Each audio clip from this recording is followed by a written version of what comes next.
All right, let's talk about getting off the treadmill. You know the one I'm talking about? That constant feeling of being on the go, just reacting to life instead of living it. We're going to dive into how to shift from that frantic pace to a way of living that's way more intentional and, well, fulfilling. So, does this sound familiar? Your life feels less like something you're consciously choosing and more like this frantic sprint. Just a blur of appointments, deadlines, and notifications, right? You're just trying to keep your head above water, and there's absolutely no space left to even think about what's going on inside. If you're nodding along, trust me, you are not alone. So, what do we do when we feel all that pressure? Well, our natural response is to find some immediate relief. We look for what we can call our happy places. You know, those activities that are fun, relaxing, and give us that much needed escape from the grind. And these are things we all know and love, right? Grabbing lunch with friends, binging a new show, or just hanging out with your pet. You can think of them like little refueling stops on the highway of life. They are absolutely necessary to keep us going, and they play a super important role. Okay, but here's where it gets a little tricky. What happens when your escape starts to feel more like a trap? See, when we hang out in these happy places for too long, it can turn into this really clever form of procrastination. I mean, binge watching 4 seasons of a show isn't just a little break anymore, is it? A lot of the time, it's a way to avoid dealing with what's really going on inside. So we need to draw a really clear line here between two ideas, happy places versus sacred spaces. A happy place is all about refueling on the outside, getting a distraction, escaping for a bit. A sacred space, though, that's totally different. That's about connecting on the inside. It's where you deliberately unplug from all the noise so you can actually find some clarity. Okay, so knowing the difference is great, but how do you actually get to that sacred space? It's not like you can just flip a switch and go from total stress to quiet wisdom. It doesn't work that way. It's a process. So let's break it down into a kind of tiered approach, something that makes this whole journey feel a lot more doable. The first step, tier 1, is actually super accessible. It's play. And I'm serious.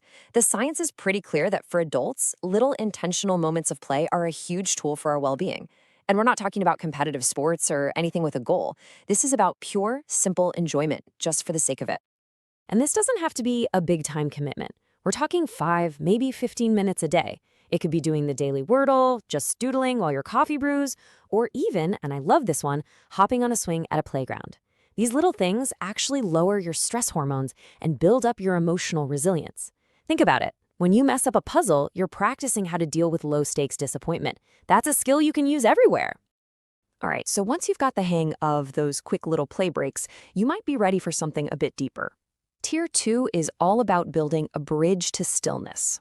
This is where we get a little more structured, creating the momentum we need to shift from just playing to being genuinely receptive. And we do that with this 3-step bridge. It's a specific sequence designed to build up that momentum. The whole point is to intentionally move you from that state of stress and being stuck in your own head to a state of real openness, preparing you for true stillness. Let's break down how this works. Step 1 is take the edge off. Basically, do something wholesome and uplifting to get out of that stressed out mood. Now, step 2, go out of your mind. Sounds kind of weird, right? But what it really means is to stop focusing on yourself. Do something selfless for someone else. This is huge because it breaks that endless loop of your own thoughts.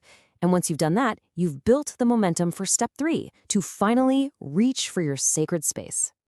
Now, as you're getting ready to step into that space, there's a mindset that's incredibly helpful. It's called the beginner's mind. This is all about letting go of your labels, your roles, your judgments. You're not a manager or a parent or an expert in this moment. You're just you. And you ask yourself this really powerful question. Who am I if I strip away all my titles? Just asking that opens you up so much more. So, all of this, the play, the bridge, it's all leading up to tier 3, the deep dive. We're talking about a day-long silent retreat. Now, this is the big one. This is where you can have those really profound, maybe even life-altering insights about, well, everything. Your job, your relationships, your purpose. But this takes some serious preparation. I mean, you're committing to 9 hours. 9 uninterrupted hours. That means no people, no pets, and definitely no phone. You are totally and completely off-grid. You're basically asking your brain to quiet down all those survival instincts it's been running on your entire life. It's a big ask.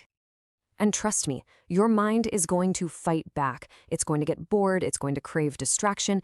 The trick is you don't fight it. When your mind starts to wander, you just gently notice it and then bring yourself back to the present moment with this simple mantra. It's like your own personal reset button. What all of this practice is really building toward is a skill called bare knowing. It's the ability to just observe the world without slapping a label on everything immediately. Think about it. The second you look at a tree and think, oh, that's a pretty tree, you've kind of stopped seeing it, right? You're not looking at the texture of the bark or the way the leaves move anymore. That quick little label can stop a genuine insight right in its tracks. So there you have it. We've gone from that frantic treadmill across the bridge of preparation and into the deep dive. And these aren't just one-time exercises you do and then forget about. These are tools. This is the toolkit you can start using right now to build a life that feels more conscious and more intentional. So I'll leave you with this to think about. What might you be missing? What amazing insights about yourself or your relationships or just the world around you are flying right by you every single day because you're too quick to put a label on them? What could you possibly discover if you just practiced observing?